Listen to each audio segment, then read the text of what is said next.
स्वप्नातील घर आणि हक्काचा व्यवसाय आता एकाच ठिकाणी. राहता साकूर येथील एअरपोर्ट रोडवर आम्ही घेऊन आलोय एक भव्य development project Ira's park.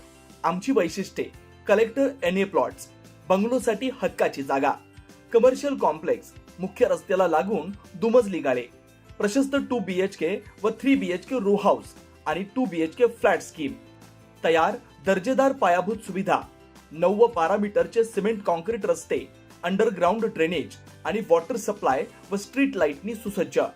Ready club house, open gym, मुलांसाठी प्ले एरिया आणि सुंदर गार्डन. सुंदर असे प्रभू श्रीराम मंदिर प्रोजेक्ट मध्येच. पत्ता: सर्वे नंबर 97/1, एअरपोर्ट रोड, उपासनी महाराज मंदिराजवळ, साकुरी, राहता. आजच संपर्क करा 8550 99 70 70. लोणी परिसरात उघडकीस आलेल्या बेकायदा गर्भलिंग निदान प्रकरणानं जिल्ह्यात खळबळ उडाली. या प्रकरणातील दोघे डॉक्टरांसह 3 आरोपींच्या पोलीस कोठडीत न्यायालयानं वाढ केली आहे. या रॅकेटमागे आणखी मोठं जाळं कार्यरत असल्याचा संशय पोलिसांनी व्यक्त केलाय. तपास अधिक तीव्र करण्यात आलाय. पोलिसांना मिळालेल्या गुप्त माहितीनुसार राहता तालुक्यातील पिंपरी निर्मळ शिवारात निळवंडे कालव्याजवळील एका खोलीत गर्भवती महिलांकडून पैसे घेऊन बेकायदा गर्भलिंग तपासणी केली जात होती.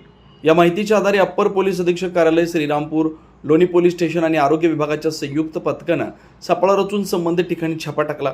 या कारवाई दरम्यान पोलिसांनी USG मशीन, मोबाईल फोन, रोख रक्कम तसंच वाहनांसह सुमारे 24 लाख रुपयांचा मुद्देमाल जप्त केला. या प्रकरणात डॉक्टर राहुल आबासाहेब भणगे आणि अभिजित भुसावळ यांना सुरुवातीला ताब्यात घेण्यात आलं होतं. दरम्यान लोणी पोलिसांनी तपासाची चक्रे अधिक वेगानं फिरवत पुढील तपासात प्रदीप ढगे आणि निलेश भवर या दोघा एजंटांना अटक केली. हे दोघे गर्भवती महिला आणि डॉक्टर यांच्यातील दुवा म्हणून काम करत असल्याची माहिती तपासात समोर आली.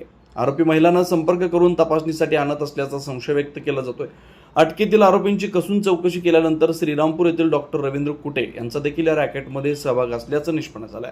त्यानुसार पोलिसांनी त्यांनाही अटक केली आहे. सर्व आरोपींना काल माननीय न्यायालयासमोर हजर करण्यात आलं असता न्यायालयानं त्यांची पोलीस कोठडी 10 मे पर्यंत वाढवण्याचे आदेश दिले.